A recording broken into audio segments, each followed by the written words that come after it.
Hey out there, legal warriors. Have you ever heard of the crime of false swearing? What is it? What situation might it come up in? And how might it be defended? If you're interested in the criminal law or you're facing that type of charge, stay tuned because this is the video for you. My name is Attorney Lance Fryrear, and I'm a defense attorney in Linwood, Washington. I've been defending people charged with crimes for more than 20 years, and I'm putting out these videos to help educate the public. So if you find this useful, please like and please subscribe. More people will get the help they need. Now we're just going to jump right into it.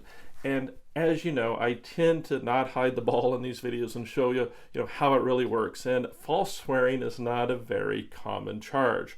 And so I'm going to put on my glasses here for a second so I can read what the charge says, even though it's only one sentence, right? It's a one sentence charge, although I've got to read it now. So I've got my computer, and here's what it says.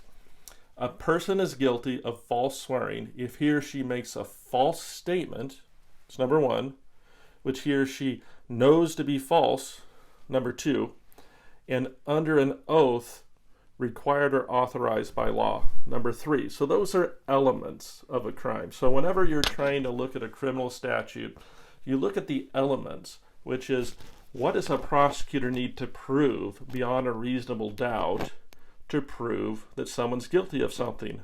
So first of all, the prosecutor's going to need to prove that the statement they're complaining about is actually false. Okay. Number two, they need to prove that whoever they're charging with the crime knows that statement to be false. That could be hard. And number three, finally, that the statement that is false and the defendant knew was false is under an oath required or authorized by law. So I'm going to put this computer down and get these glasses off, and we can keep talking about it. So what type of situation might that happen in? I've seen this case a handful of times, and usually I would see this case in a situation where someone is filling out a form about something important, something where they're swearing that whatever is in the form is true.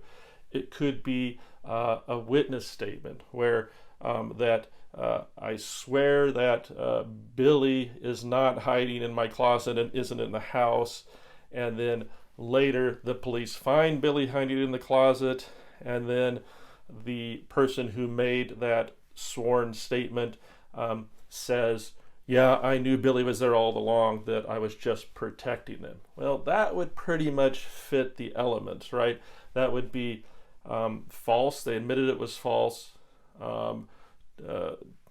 False because Billy was in the closet. Two, they admitted it was false. That means that they knew it was false. And three, the paper said it was under oath. That could be a situation. There's different things that could be charged, but false swearing is an easier one to show because it's a gross misdemeanor, not a felony, which means given the consequences are less serious, it's likely going to be not fought quite as hard as a felony would be, given how serious perjury and things like that could be, and those are a little bit different statutes and different standards. Another situation we might see a false swearing charge is something involving firearms. The firearms laws are really complicated.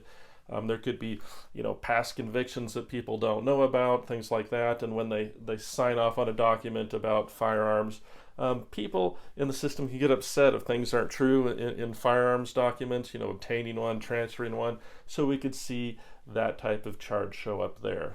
So what what is taken into account whether or not a prosecutor files a charge? Well, it's very rare that we see that. I mean, this is one of the few statutes where I have to pull it out to see exactly what it says, but it's usually in a case that it's pretty offensive to some law enforcement, whatever it is that was allegedly lied about under oath, right? Because there's a million different versions of the truth in these police reports.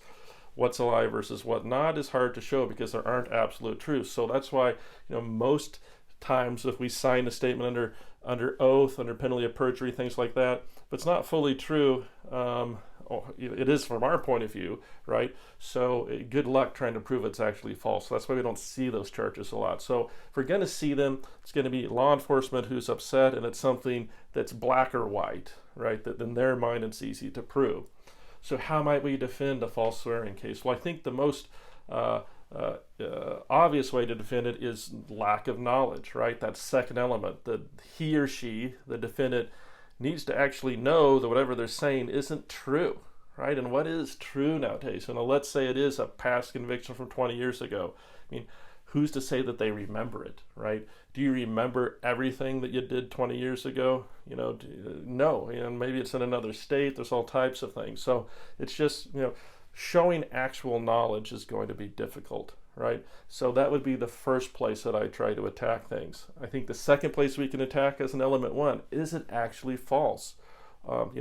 Is whatever is under oath false, and how material is it, right? And that's not in the statute. It doesn't say it needs to be material.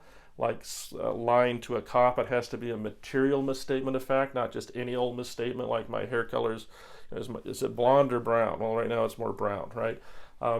But that maybe not material to a crime. This one seems to be a little more strict liability. It says anything that's false, and we'd have to take a look at case law to see does materiality apply to make it really a prosecutable crime, a rational exercise of the government's police power.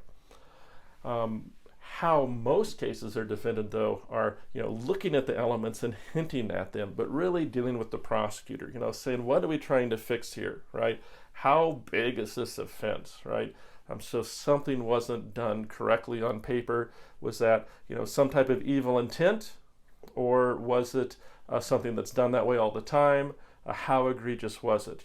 What can we have our client do to make up for this besides having them convicted of some type of crime? Because criminal convictions can have consequences. So we might have a client do some community service. We might, try to show the gray to the black and white, how the prosecutor sees it. And then after all of the things getting put together, try to appeal to the prosecutor in a way where they can say, hey, is this really worth your time? And how about this outcome? Because my client's already done these things to make up for it. You don't need to hang my client with a conviction, and certainly not jail time, things like that. So false swearing is not charged that often, but I've run across it in the recent past, and I thought it's an interesting area because it seems to be strict liability. So be careful what you sign. Try to make sure that you have no knowing mistruths, anything you sign that's under oath, and then you'll never hopefully need to deal with the situation. So if you find this video useful, please like and please subscribe. More people will get the help they need. And if you have any type of criminal charge, false swearing or not, feel free to reach out to my firm. My law firm's been defending people charged with crimes for more than 20 years. We'll listen to what happened, we'll identify a way forward, and we will be there for you. Thank you.